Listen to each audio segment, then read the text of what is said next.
In the early hours of June 6, 1944, Field Marshal Erwin Rommel stood at a crossroads that would define the collapse of the Third Reich. While Allied armadas choked the English Channel, the Desert Fox found himself trapped between the crushing reality of an ironclad invasion and the suicidal delusions emanating from the Wolf's Lair. This is a story of how Rommel and Gerd von Rundstedt faced a choice that shattered German defensive cohesion forever.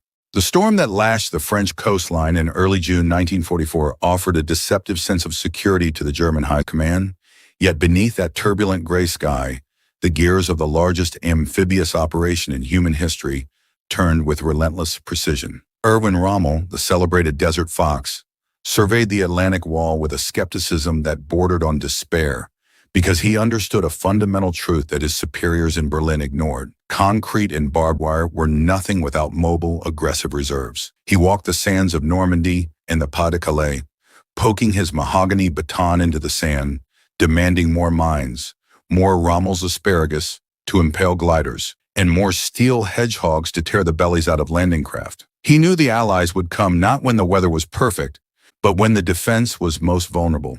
And that realization haunted his every waking hour. Just like that, the strategic divide within the German military hierarchy transformed from a professional disagreement into a fatal rift that would bleed the Wehrmacht white. On one side stood Field Marshal Gerd von Rundstedt, the aging aristocrat and commander-in-chief West, who believed in a conventional defense in depth where the invaders would be allowed to land and then be crushed by a massive armored counterattack. On the other side stood Rommel, the tactical innovator, who argued with prophetic intensity that the Allied air superiority would paralyze any movement after the first few hours of the invasion. Rommel insisted that the Panzers must be positioned directly behind the beaches to drown the invasion in the surf. For if the Allies once gained a foothold, the superior industrial weight of the United States and Great Britain would make their expulsion impossible. Immediately, the bureaucracy of the Third Reich intervened to create a command structure so convoluted it practically guaranteed disaster. Adolf Hitler, increasingly paranoid and detached from the operational realities of the front, refused to grant either man full control over the vital Panzer divisions, instead keeping the most powerful units in the OKW reserve. This meant that neither Rommel nor von Rundstedt could move a single tank without the direct, personal authorization of the Führer himself.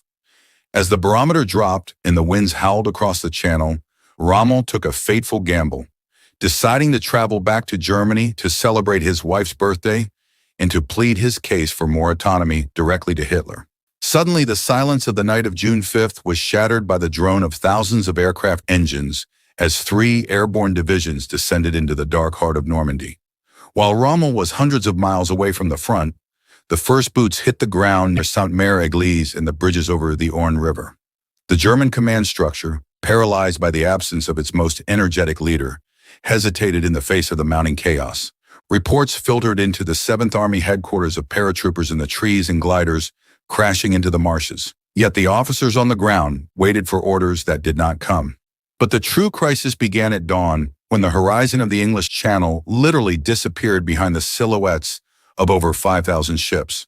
The sheer scale of Operation Overlord was a psychological hammer blow to the German defenders, who looked out from their casemates to see the ocean boiling with steel. At the Wolf's Lair in East Prussia, Hitler's inner circle remained convinced that the Normandy landings were a mere feint, a secondary distraction designed to draw the Panzer reserves away from the real invasion at the Pas-de-Calais. They refused to wake the Führer, leaving the most powerful military machine in Europe decapitated at the exact moment it needed to strike. By the time Rommel raced back to his headquarters at La Roche-Guyon, the situation had deteriorated into a strategic nightmare that no amount of individual heroism could fix. The Atlantic Wall had been breached at multiple points, and the thin ribbon of German infantry was being incinerated by the naval gunfire of the Allied fleet. Rommel found himself staring at maps that showed his coastal defenses crumbling like dry cake, while his requested Panzer reinforcements remained stationary, idling their engines in the forests of France, waiting for a signature from a man who was still asleep. Immediately, the tension between Rommel and the High Command in Berlin reached a breaking point, as the Desert Fox realized that the stand-fast orders being broadcast from the Führer's headquarters were an invitation to total annihilation.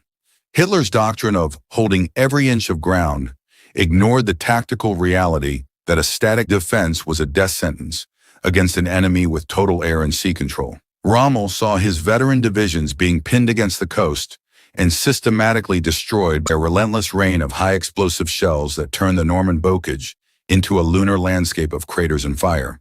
Just like that, the psychological strain on the German commanders on the ground began to manifest as a deep, simmering resentment toward the distant leadership in Berlin. Rommel, a man once heralded as the poster boy of the National Socialist regime, began to see the Führer not as a strategic genius, but as a delusional obstacle to the survival of the German army. He watched as his men fought with a desperate ferocity, holding the ruins of Calm and the blood-soaked heights of Omaha Beach, only to be bypassed and encircled because the rigid, no-retreat orders prevented them from adjusting their lines. The action on the ground was a brutal war of attrition that bled the landscape white, characterized by close-quarters combat in the dense hedgerows that favored the defender, but offered no hope of ultimate victory.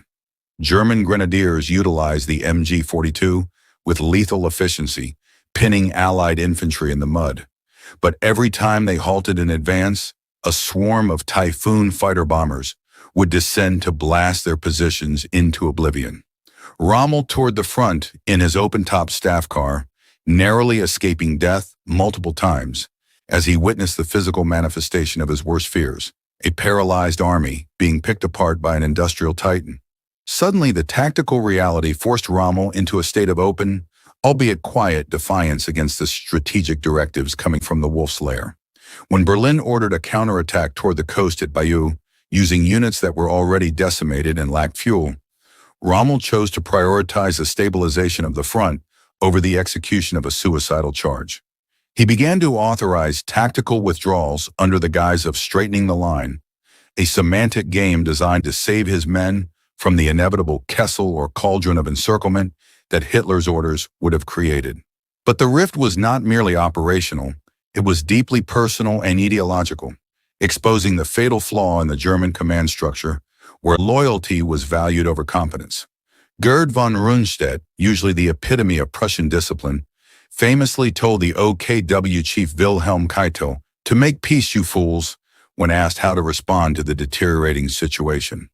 This atmosphere of defeatism among the high-ranking officers in France was a direct consequence of the disconnect between the blood-soaked reality of the Normandy meadows and the sanitized maps in Berlin. The dilemma facing Rommel was the ultimate test of a commander's soul. Does he obey an order he knows will lead to the useless death of tens of thousands, or does he take the reins of destiny into his own hands? He knew that every hour the Panzers sat idle was an hour the Allies used to pour more tanks, more fuel, and more men into the beachheads. By June 10th, the Allied bridgehead was secure, and the window of opportunity to drive them back into the sea had slammed shut, leaving the German army in the west facing a slow, agonizing death by 1,000 cuts. Immediately, Rommel's mindset shifted from how to win the battle to how to end the war before Germany was utterly erased from the map.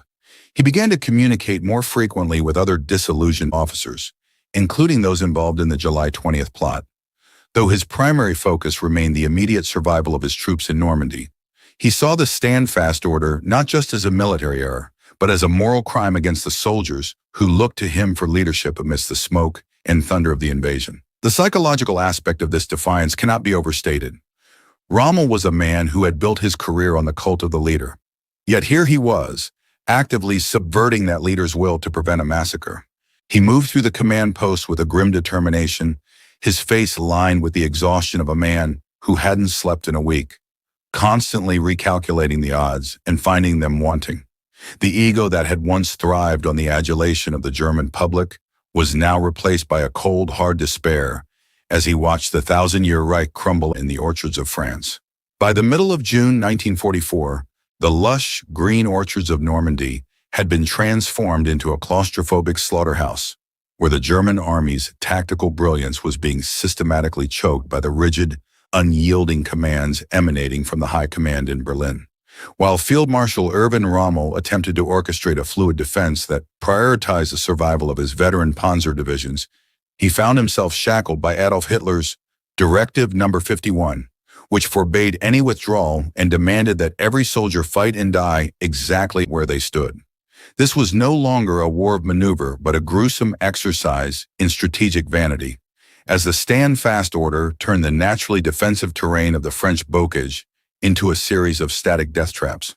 Just like that, the battle for the city of Caen became the crucible in which the German defensive cohesion finally began to shatter under the weight of Allied industrial superiority. The British and Canadian forces under General Bernard Montgomery threw wave after wave of steel against the city, but Rommel's desperate pleas to pull back and reform a more sustainable line were met with icy silence or direct refusal from the Wolf's Lair. The elite 12th SS Hitlerjugend and the 21st Panzer divisions were forced to endure weeks of relentless naval bombardment and tactical bombing that literally leveled the city, turning historic architecture into a jagged landscape of craters and ash. Rommel watched with a heavy heart as his most capable units were slowly eviscerated in a battle of attrition they could not win, knowing that every tank lost in the rubble of Caen was a tank that could not defend the road to Paris. Suddenly, the strategic pressure shifted to the west, where the American forces under General Omar Bradley were bogged down in the nightmare of the hedgerows.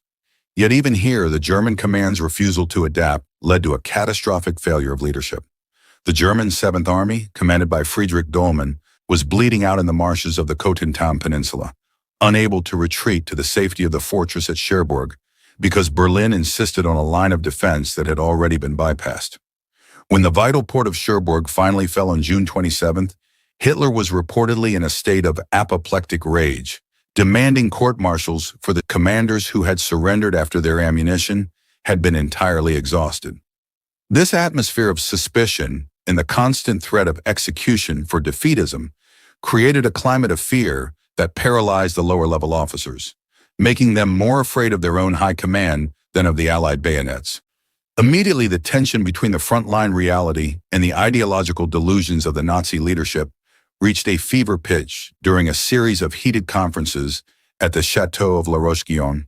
Rommel, supported by the wary Gerd von Rundstedt, prepared a blunt memorandum that outlined the impossible situation. The German forces had lost over 250,000 men, including 28 generals and 354 tank commanders, while receiving only a fraction of that number in reinforcements. They argued that the Atlantic Wall had been a hollow myth and that the only hope for Germany was a political settlement with the Western Allies before the Eastern Front collapsed entirely. But Hitler, surrounded by sycophants like Wilhelm Keitel and Alfred Jodl, dismissed these reports as the ravings of a defeatist, reinforcing his belief that a secret miracle weapon or a sudden collapse of the Allied coalition would save the Reich at the 11th hour. But the reality on the ground was far more visceral, characterized by the Lancers' daily struggle for survival against an enemy that seemed to have an infinite supply of shells and fuel. The German soldiers utilized the Panzerfaust and the Panzerschreck with devastating effect in the narrow lanes of the bocage, turning American Sherman tanks into flaming funeral pyres. Yet for every Allied tank destroyed, 3 more seemed to take its place. Rommel's frequent inspections of the front revealed a growing sense of abandonment among the troops, who saw their leaders in Berlin as distant figures living in luxury while they were being pulverized by Habos, the dreaded Allied fighter bombers that dominated the daylight skies. The leadership flow that had once defined the German army was being replaced by a fragmented, desperate struggle where individual units fought in isolation, cut off from any coherent strategic plan. Just like that, the month of July brought the inevitable climax of this internal and external conflict as the Allied forces launched Operation Cobra, the massive breakout that would finally shatter the German lines. General George S. Patton's Third Army surged through the gap at Avranches, turning the flank of the entire German defense and threatening to encircle the 7th Army in a giant pocket. While Rommel and von Kluge, who had replaced the dismissed von Rundstedt, pleaded for an immediate withdrawal to the Seine River, Hitler responded with the most delusional order of the entire campaign, Operation Lüttich. He demanded a massive counterattack toward Mortanton to cut off Patton's spearhead, using the very Panzer divisions that were already being decimated and lacked the fuel to move more than a few dozen miles. Suddenly, the tragedy took a personal turn for the Desert Fox on July 17th, when his staff car was strafed by Royal Air Force Spitfires on a dusty road near Livarot. The car somersaulted into a ditch, leaving Rommel with a fractured skull and massive internal injuries, effectively removing the one man who had the prestige and the courage to potentially lead a coup against the High Command. Without Rommel's stabilizing influence, the German defense in Normandy lost its soul, leaving the remaining commanders to navigate the chaos of the American breakout with one eye on the enemy and the other on the Gestapo. The crucial decision point had passed, and the German army was now a headless beast, thrashing in the dirt as the Allied armored columns raced into the open plains of France. Immediately, the consequences of the stand-fast orders manifested in the horrific carnage of the Falaise pocket, where the remnants of the 7th Army and the 5th Panzer Army were trapped in a narrowing corridor of fire and steel. Because Hitler had forbidden a timely retreat from Mortain, over 50,000 German soldiers were encircled by the closing pincers of the Americans from the south and the British, Canadians, and Poles from the north. The corridor of death, as it became known, was a landscape of charred vehicles, rotting horse carcasses, and the mangled remains of a once great army. The stench of decay was so overpowering that Allied pilots flying thousands of feet above the battlefield reported being nauseated by the rising air, a grim testament to the cost of prioritizing ideological loyalty over tactical reality. But the collapse was not just physical. It was the total disintegration of the German military's moral foundation, as the officers realized that their oath of loyalty to Hitler was a suicide pact for the nation. While the soldiers at Falaise fought with a desperate ferocity, using their last rounds of ammunition to break out of the encirclement, the High Command in Berlin was busy hunting down the conspirators of the July 20th plot. The failed attempt on Hitler's life led to a wave of executions and purges that further gutted the officer corps, ensuring that any remaining talent was replaced by fanatical party loyalists who were willing to burn Germany to the ground rather than admit defeat. Rommel, lying in a hospital bed with his head swathed in bandages, was visited by Hitler's emissaries and given a choice: a public trial for treason or a quiet suicide with a state funeral to protect his family. Just like that, the man who had been the face of the German military's tactical genius was forced to consume a cyanide capsule on October 14, 1944, a victim of the very regime he had served with such distinction. The state funeral that followed was a masterpiece of propaganda and hypocrisy, as the men who had ordered his death stood by his casket and praised his heroic sacrifice for the Führer. But the soldiers in the field knew better. They had seen the reality of Normandy, and they knew that Rommel's defiance had been a desperate attempt to save them from a leadership that no longer valued their lives. The rift between the commanders on the ground and the High Command in Berlin was now an unbridgeable chasm that would lead directly to the ruins of the Reichstag. The action shifted rapidly toward the Seine and the liberation of Paris, as the Allied forces capitalized on the total breakdown of German defensive cohesion to sweep across northern France in a matter of weeks. The German retreat was a chaotic scramble for survival, with soldiers abandoning their heavy equipment and swimming across the river under a rain of Allied fire. The stand-fast orders had resulted in the loss of nearly 500,000 men and almost all the armored strength the Wehrmacht had painstakingly gathered for the defense of the West. By the time the remnants of the German army reached the safety of the Siegfried Line, they were a hollow shell, a collection of broken units that had lost their faith in the strategic genius of their supreme leader. Immediately, the history books would record the Normandy campaign not just as a triumph of Allied logistics and courage, but as a spectacular failure of German command philosophy. The thematic lesson of this conflict is clear.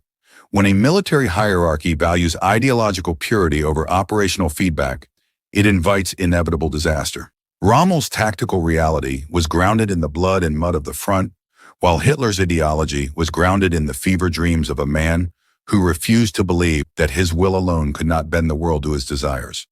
This fatal rift ensured that the invasion of Normandy would not be a temporary setback for the Third Reich, but a terminal wound that would bleed out the heart of the German military machine. But we must also consider the multiple perspectives of the common soldier, for whom the grand strategies of generals were often secondary to the immediate need for a warm meal or a moment of silence.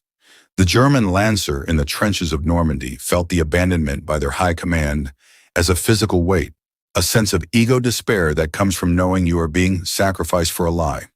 On the other side, the Allied GY or Tommy saw the German resistance as a formidable, yet increasingly brittle wall that was being dismantled piece by piece. The contrast between the two experiences one fueled by an inexhaustible supply chain and the other by a dwindling reserve of fanatical will, defined the final year of the war in Europe. Suddenly, the long-term consequences of Rommel's defiance and the subsequent German collapse in France became evident as the Allied armies stood poised on the borders of Germany by the autumn of 1944. Had the German command followed Rommel's advice and conducted a mobile defense from the beginning, the war might have been prolonged by months or even years, potentially altering the entire post-war landscape of Europe. Instead, the standfast orders accelerated the destruction of the Wehrmacht's operational reserves, making the final defense of the German heartland a matter of when, not if, the Reich would fall. The sacrifice of the German 7th Army in the fields of Normandy was the price paid for the hubris of a leadership that had lost its grip on reality. The narrative of Normandy is often told through the lens of Allied victory, but the story of the German command's internal war is equally vital to understanding how the Second World War was truly won and lost. It is a story of how the Desert Fox was hunted to death by his own pack and how a professional officer corps allowed itself to be led into a strategic abyss. As the sun set on the ruins of the Atlantic Wall, the lessons of Normandy remained etched in the craters of the Bocage, that no amount of tactical skill can overcome a failure of strategic leadership, and that loyalty to a delusional cause is a recipe for total annihilation. Given the total Allied air and sea superiority in 1944, do you believe Rommel's plan to move the Panzer divisions directly to the beaches could have actually stopped the invasion? Or was the German defeat in Normandy inevitable, regardless of the command's decisions? Let us know your thoughts in the comments below, and don't forget to subscribe and hit the notification bell.